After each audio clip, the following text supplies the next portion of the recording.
Sveiki! Šiandien kalbame apie astrologinės lapkričio tendencijas. O šį mėnesį tikrai netrūksta astrologinių įvykių. Stipriausiai bus paliestos santykių ir finansų temos. Mėnesį mes pradėsime labai produktyviai. Marsas sudarys puikų aspektą su Saturnu ir su Neptūnu, kas leis mums ne tik efektyviai, bet ir pelningai realizuoti savo sumanymus. Ir stipriausiai šitas aspektas veiks lapkričio 1-3 dienomis. Ir tai ko gero vienintelis langas šį mėnesį, jeigu jums tikrai reikia kažką pradėti.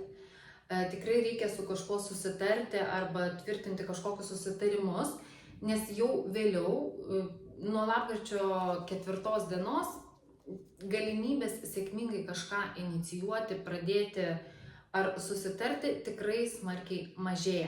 Lapkričio 8 dieną Uranas su griausmu grįžta į Jaučio zodiako ženklą. Uranas tokia chaotiška, maištinga, radikalių permainų planeta. Ir ji stipriai siejama su aviacija, su ryšiu, su elektra, elektronika. Taip pat stipriai veikia ir mūsų nervų sistemą. Todėl šį mėnesį galim būtų išskirti netgi datas, kada Uranas veiks aktyviausiai. Tai yra lapkričio 4-10 ir lapkričio 19-22 dienomis.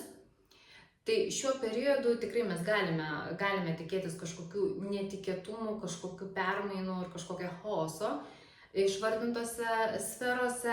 Taip pat tokiais periodais labai išauga avaringumas, išauga traumų tikimybė, ypač traumų susijusių su elektros prietaisais. Ir didesnis krūvis tenka mūsų nervų sistemai, todėl tikrai reikėtų ją patausoti, neapkrauti perteklinę informaciją, leisti savo pailsėti. Ką galime daryti ir kam šis laikas puikus, tai yra išbandyti iš esmės kažką naujo savo, kas galėtų mus praturtinti, kas galėtų praplėsti mūsų pasaulėžiūrą. Tiesa, kadangi traumų tikimybė didelė, kaip minėjau, tai visas ekstremalias veiklas reikėtų atidėti kitam laikui. Ši ingresija į mūsų gyvenimą gali sugrąžinti tas situacijas, kurios prasidėjo arba kulminavo dar 2024 metų rugpjūtį. Ir jos sugrįžta tam, kad mes galutinai pasidarytumėm kažkokias išvadas, kad mes padėtumėm kažkokį riebų tašką tose klausimuose. Urano tranzitas Jautėje, jis labiausiai veikia santykių ir finansų sferas, ir finansinė nepriklausomybė, jinai taps labai tokiu svarbiu klausimu mums, labai svarbia tema. Tikėtina, kad jeigu taip pat jūsų horoskopas rezonuoja su šiuo tranzitu, tikėtina, kad iš gyvenimo trauksis tos aplinkybės, kurios ilgą laiką mums asocijavosi su stabilumu, su saugumu, bet iš kitos pusės jos stabdė mūsų progresą. Ir savaime suprantama, kad visa tai kels stiprius jausmus ir tikrai gali kelti tokį vidinį netgi pasipriešinimą. Vis tik, mes nesulaikysime to, kas turi išeiti. Ir geriausia, ką mes galime padaryti tokiu periodu, tai dirbti su savo įsitikinimais. Su įsitikinimais, kurie mus stabdo, kurie mums kelia baimę. Ir būti pasiruošusiems, būti atviriems naujoms perspektyvoms, nes jos tikrai ateis. Iš karto po Urano pasirodymo Jautėje, lapkričio 9 dieną Merkurijus tampa retrogradiniu ir beveik visą mėnesį keliaus šioje retrogradinėje fazėje. Tai visuomet toks laikas, kai verta labiau susitelkti į vidų, kai verta integruoti, peržiūrėti jau turimą informaciją, jau turimas žinias.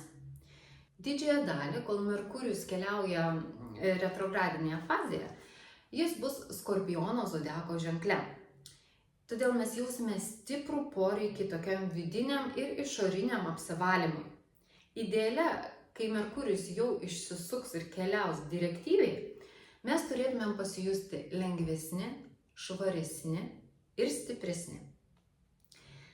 Priminsiu, kad retrogradinio Merkurijaus metu nerekomenduojama tvirtinti susitarimų, pradėti kažką naujo, daryti didelės investicijas ar planinės operacijas.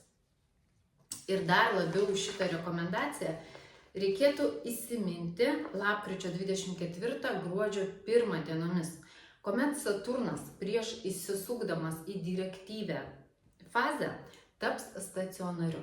O tai yra ypatinga planetos padėtis. Ir iš mano patirties su klientais, visuomet, kuomet pradedami verslai, kažkokie svarbus reikalai, daromos didelės investicijos, pavyzdžiui, INT per stacionarų Saturną, visuomet kažkas užstringa kažkuriame etape ir tai ilgam laikui tampa našta. Todėl tikrai verta įsiminti šitas datas. Lapkritis apskritai toks gana sudėtingas santykiams bus. Venera beveik visą mėnesį keliauja Skorpionų zodiako ženkle, Merkurijus retrogradinis, turime tikrai tokias rimtas opozicijos, kurios tiesiog trukdys mums susitarti, bendradarbiauti. Bet jeigu mes visą šitą energiją nukreipsime į darbo ir finansų sferą, tai mes tikrai galime labai stipriai tame pasistumėti ir rezultatai gali net pranokti mūsų lūkesčius. Ir tai lems labai puikus aspektas tarp Jupiterio ir Saturno, trino aspektas, kuris beje veiks dar pakankamai stipriai ir gruodžio mėnesį. Todėl mes tikrai turime nemažai laiko padirbėti, efektyviai padirbėti ties savo kažkokiom profesiniam ambicijom ir savo uždarbio klausimais.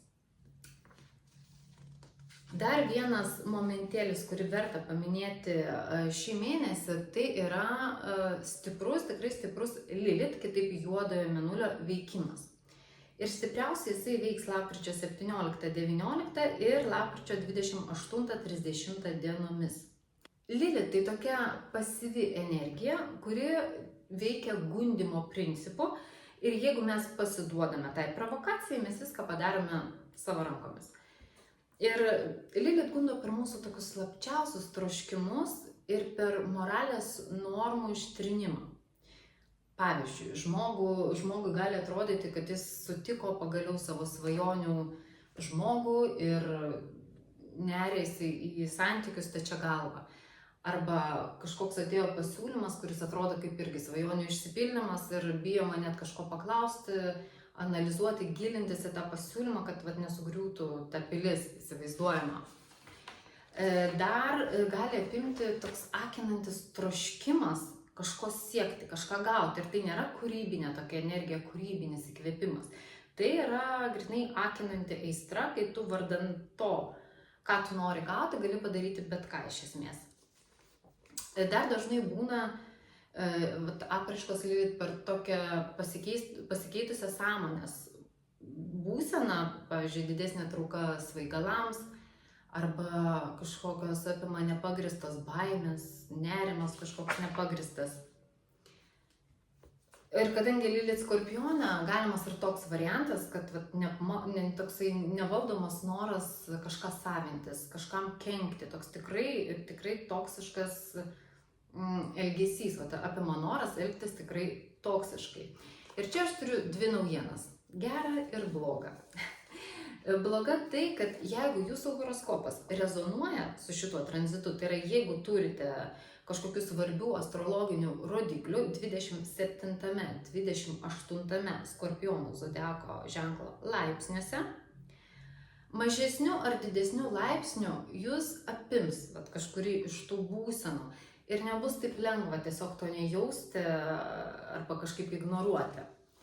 Gera naujiena, nepaisant visų šitų vidinių dramų, jūs galite pasirinkti nedaryti jokių fizinių veiksmų šių troškimų realizacijai. Tai yra nepasiduoti pagundai. Ir su Lilith taip reikia dirbti iš tikrųjų. Mes turime įsisąmoninti, leisti savo jausti ir išjausti tuos jausmus, atpažinti, kaip mus veikia Lilith, per ką, per kokias temas. Ir tiesiog leisti savo jausti, išjausti, bet nieko fiziškai dėl to nedaryti. Nes iš tikrųjų mes visą laiką, jeigu mes būsime sąmoningi ir jeigu mes norėsim, mes visą laiką suprantam. Mes visą laiką suprantam ir ta intuicija mums kužda, kad čia ne visai taip iki galo. bet mes tiesiog būna pasiduodam, nes mes labai to norim. Dar geresnis variantas, pabendravus su ta savo šešėlinė dalimi, išjautus visą tai, išreikšti viską per kažkokią meninę veiklą. Tai gali būti dainavimas, dailė, šokis, keramika, rašymas, bet kas jums patinka ir tai bus puikiausia terapija. Ypač tokį mėnesį kaip šis, kuris tiesiog reikalauja iš mūsų apsišvarinimo. Šiandien tiek, linkiu jums išlikti sąmoningais ir iki kitų kartų.